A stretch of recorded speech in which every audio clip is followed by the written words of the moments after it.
This is the Real Pod Newscast with Levon Putney with a quick check on what's going on. So here's my man to get into it. Hey, everybody. Thanks for listening as we tip over that hump towards another weekend. Well, for those of us on that Monday through Friday schedule, I mean, some are sipping a drink right now saying it's 5 o'clock somewhere, and that somewhere is right here. And I'm jealous. This is probably my favorite time of year, well, sports-wise. Getting out of March Madness into the NBA playoffs now. Now the W is starting up, and this also means it's warming up outside and just about time to hit the beach. And now the WNBA season goes all the way to the start of the NBA season. They just extended the schedule with this contract to go with that extra money the W players are getting. So, hey, fans, we get pro hoops year-round now. And not to be outdone, it's Eurovision week, streaming on YouTube and Peacock here in the U.S. The first semi, that was yesterday. Second semifinal tomorrow, Thursday. The final, that's Saturday. I'll get to catch that one. Hey, have to work all week. Can't catch the semis. But what turned me on is I caught the final last year. Never watched this before. I'm not really into the talent shows, But, man, this was fun to watch. Never watched American Idol, America's Got Talent, The Voice. But anybody who does like those shows, oh, you would love Eurovision. I trust myself enough to say that. I mean, not that anybody is paying me or anything to say it, just being real about it. So let's get going. My favorite stories of the day. And we'll start in the state of Washington, where Spokane County Sheriff says it looks like drugs and/or alcohol proved to be pretty influential in this woman's mood and decision-making on a neighborhood street. Caught on video by neighbors standing outside in Cheney, who saw enough by that point to whip out the phones and start recording because you know how this goes. A lot of us know crazy when we see it about to pop off. And this driver lived up to expectations. First, honking at a little kid riding an electric-powered dirt bike. Veered that Ford Focus over at him on the sidewalk, then turned that car around to chase after the kid. On the sidewalk. Just trying to run. Oh my God. No kidding! Oh my God! The Spokesman Review newspaper posted video neighbors gave to sheriff's deputies and their story on all this. And that battery-powered dirt bike helped that kid stay well enough in front of the car, chasing him on the sidewalk, almost hitting a hydrant before jumping back on the street and zooming off. The kid was not hit, so it was okay. But we're not done, because a few minutes later, as sheriff's deputies responded to calls about this, they got another call about a burglary at a house about a mile away. The homeowner was not there, but, reported seeing somebody on their live security cam footage on their phone, trying to open doors. So deputies went over to that house, and wouldn't you know, that same silver Ford Focus was right out front with a woman in a car telling them she took her dog for a ride and was looking for other dogs to socialize with when she spotted a pooch in a fenced-in yard, and that's why she stopped. Now, deputies or the Spokesman Review never said if she actually had a dog in the car with her, but did say they asked her about the same silver Ford Focus zipping down a sidewalk, chasing a kid on a dirt bike a few blocks away. They say she denied knowing anything about that. Now, somewhere in the conversation, deputies say started to look to them and maybe sound or smell, whatever. They used their senses to figure this woman was either high or drunk or both, so they arrested her, booked her, and released her. Not sure if this chicken was crossing the road to get to the other side, since its home was apparently behind it, because that chicken is past tense. Since WTAP News in West Virginia is reporting a guy driving one of those side-by-side utility terrain vehicles that sort of looks like a juiced-up golf cart, was headed down a neighborhood road in Wirt County when he sent feathers flying by hitting that chicken. This was about 2.5 weeks ago when the guy kept going because it was a chicken. But West Virginia State Police say it was not just a chicken to the woman who lives at that house it got killed in front of. It was hers, and police say that driver soon saw that woman speeding up on him from behind in a pickup truck, honking her horn, tailgating, then parked, got out, and he told cops at that point she shot at him 3 times over a chicken. And that's why state police later went to that woman's home when the man reported her. WTAP is reporting the guy knew who she was, at least he said he did, and she told officers her kids were playing in the front yard when they saw their chicken get turned into roadkill. So says, yeah, she did chase down that guy, but fired shots into the air. Well, no matter the direction of the bullet she fired, the cop still took the gun and her back to the police station. Wanton endangerment with a firearm. Wanton, also known as reckless.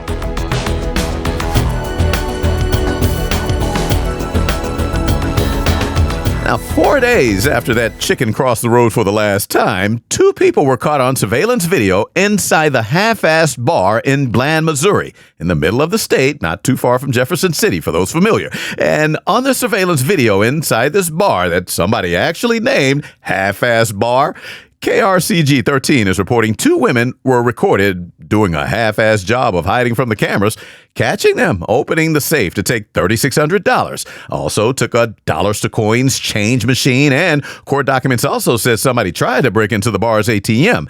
They left with the money and the change machine and left in a vehicle that was also caught on surveillance. And that is how investigators say they tracked down the duo, both charged with burglary and stealing. But one of them was also hit with drug trafficking charges, accused of doing a half-assed job of hiding fentanyl and meth the cops say she had when they arrested her the Sunday before last on the 3rd. And then there's this woman in Kentucky, a 27-year-old who is accused of tattooing a black dot on her 22-month-old's right forearm. WKYT-TV is reporting police in Adair County went to a home in Columbia last Monday, the 4th, after somebody complained about seeing this, and cops saw for themselves a black tattooed dot on the toddler. With redness around the area, WKYT is reporting several people at the home say the 27-year-old mom gave her kid the tattoo because he wanted it. Cops wanted to arrest her after that. 4th-degree assault, child abuse, put her in jail on $5,000 cash bond. Back in a moment, but before we break. Blazing the best hip-hop, R&B, reggae, soca. You can get the Jams Podcast Mix on Amazon Music, Audible, iHeart, Apple Podcasts, and Deezer. Download the podcast for free. It's Jams Hour Mix with Greg H. Time for a peaceful moment.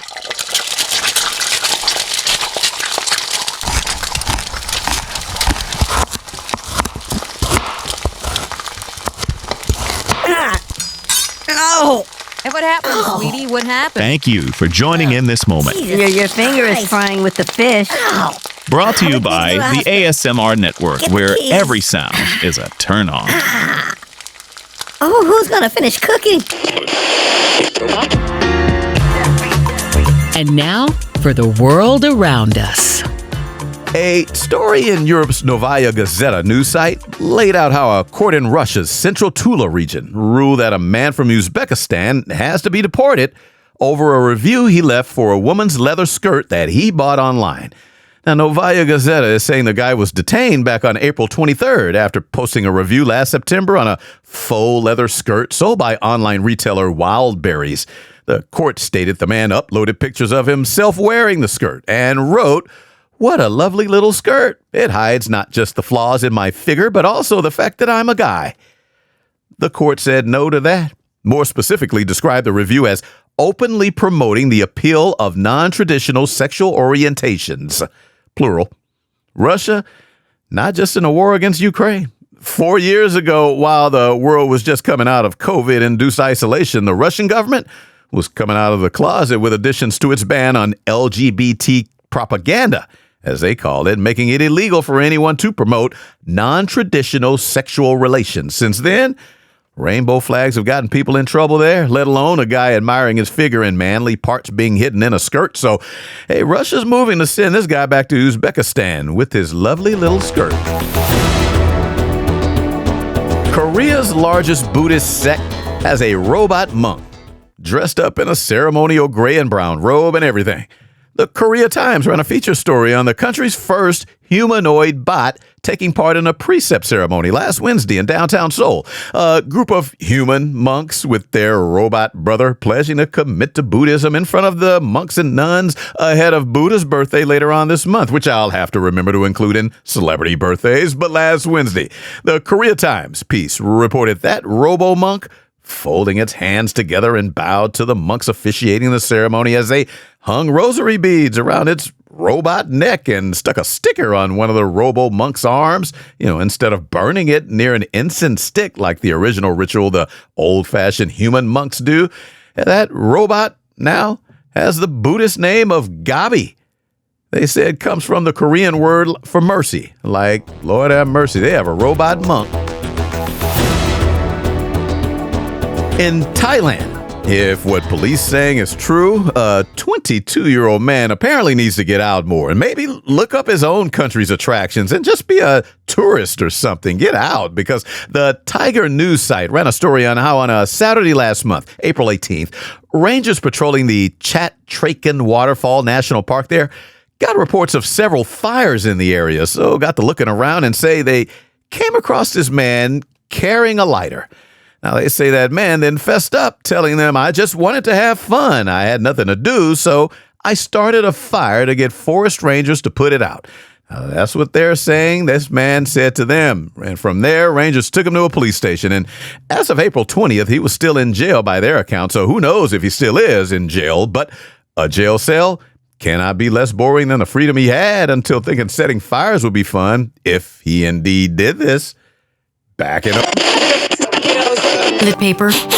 Ew. But the rose-scented paper rolls from Rosie will make you want to press those nostrils up against a roll. And there, you can inhale the rosy aroma soon to bless your bottom and feel the 4 plies of cotton ball softness about to caress your tush.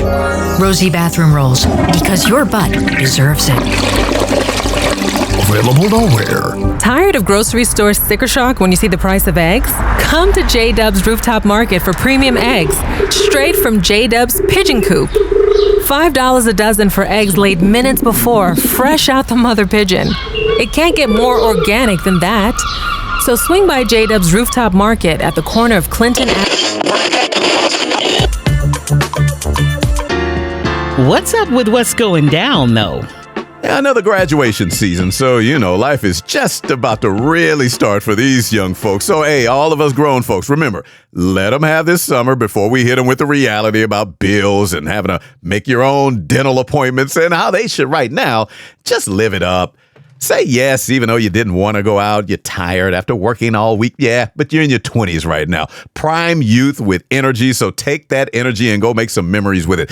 Make so many you can't remember them all. Now, use your head, though. Don't end up in jail or in a hospital missing limbs. Don't go making bungee jumping memories. I'm talking about memories with friends and dating and doing wild, dumb, crazy, fun stuff that all buddies involved will hold against you and will occasionally bring up at a party just to embarrass you until the day y'all die, laughing about it.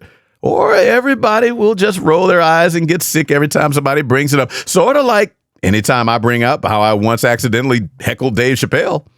In college, that happened at Mizzou, and it is a funny story, and it was an accident, but this is not about me and my stories. This is just about saying, enjoy, do stuff, find you, boo, take it from a damn near 53-year-old. This goes fast. Time, your knees, your back, so use all that youth while you have it. Take care of your business, for sure. Take care of your family, yourself, but when you're off, turn on and up. That was a commencement speech that nobody asked for. Sorry, but I enjoy giving.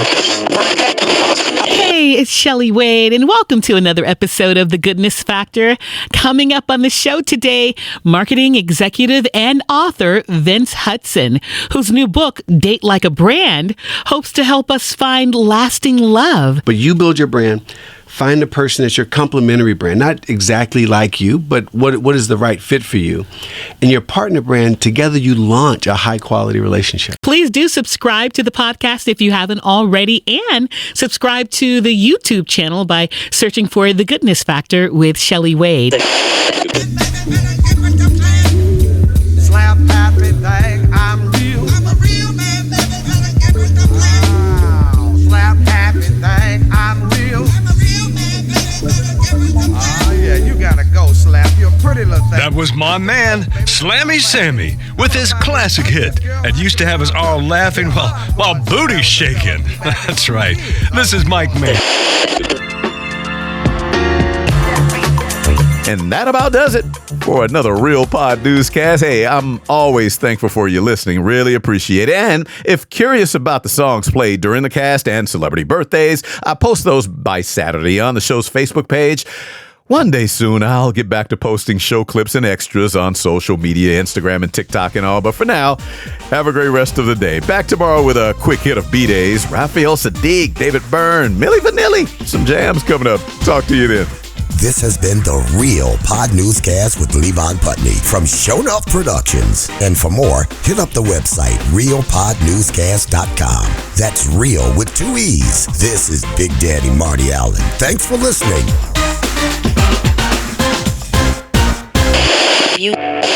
Okay, long story short, mid-90s, Dave Chappelle had a show at Mizzou, and it was packed. I was there with roommates after we had already drank way too much 151, so I was a little lit. And not long into Chappelle's stand-up, one of my roommates and I noticed a girl several rows in front of us look back at us for a second. Now me, I'm like, you know her? And he's like, yeah, I messed around with her for a second. And I'm like, me too. And we both cracked up laughing at that. But it was quiet at that moment in the auditorium because Chappelle was in the middle of telling a story. So when he hears us laughing, he stops and asks what we were laughing at because he's like, I haven't even gotten to my punchline yet. Now, there was no way we were going to tell him what we were laughing at. So we were like, nothing. But Chappelle's like, I'm not going on with the show until you tell us what y'all were laughing at. Now, we were not going to tell the truth. So I just did the next best thing I could think of and deflected by yelling out we were laughing at his boots. Chappelle was rocking some cross-colored boots. They were fly, actually. I thought they were fly, but it was the only thing I could think to say so he could drop it and go on with the show. It did not work that way. He did not drop it and proceeded to drop it on my ass for the next few minutes. Man, it was like 30 years ago, so I cannot remember anything he said about me because, again, 151. Thank you, Bacardi. We had a lot of it, but I can remember laughing at myself a lot because I found out that night Chappelle is pretty good off the cuff at dealing with hecklers, even accidental ones like my dumb ass. Show enough.